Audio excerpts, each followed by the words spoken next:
Tia from IELTS Fighter, and welcome to the Young Talent series with IELTS Fighter Junior, where some very young and prominent students are going to share about themselves, as well as their experience learning languages and soft skills, and some tips for other students as well.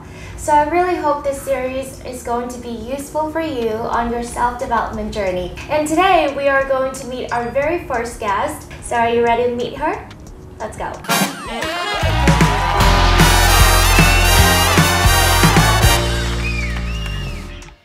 Hi Phương, thank you for being here today. Could you first introduce yourself a bit?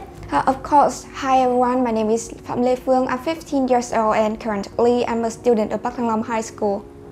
So congratulations for being among the top 6 in the IELTS Junior Ambassadors contest. I was just wondering, what have you gained throughout the contest and what have you discovered about yourself throughout the journey? IELTS Junior Ambassador is an amazing journey to me. After the competition, I have learned a lot of things like how to present an IELTS speaking part 2 or how to build a strong argument structure in the debate.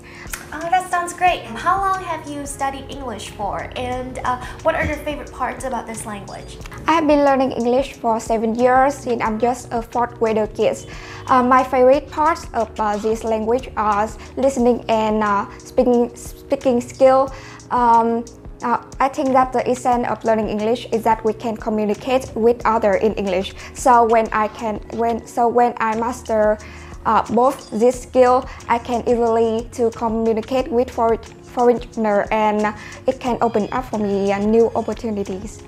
So for the final round of the IELTS Junior Ambassadors contest, you guys had to debate, right? And that required a lot of presentation and critical thinking skills. So how did you manage to practice and develop such skills? I read a lot of books and sometimes watch the news.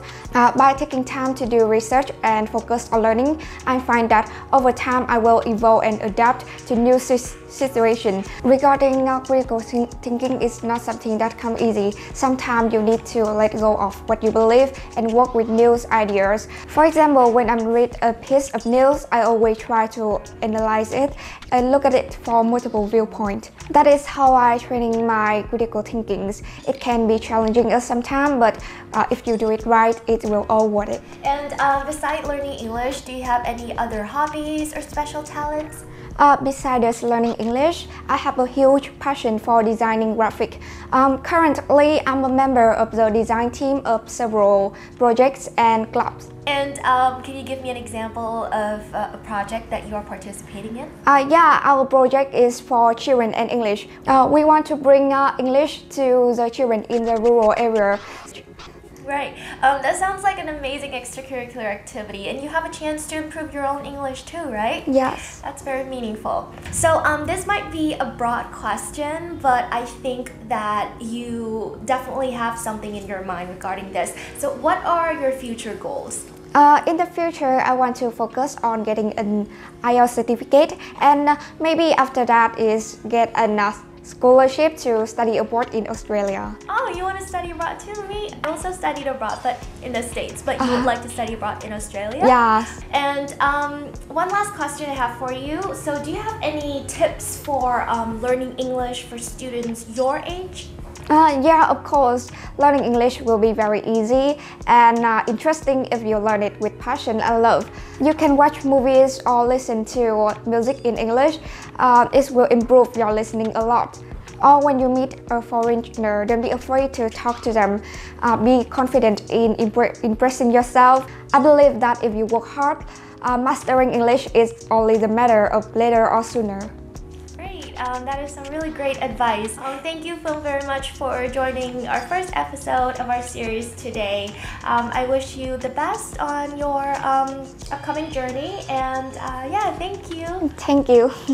Bye.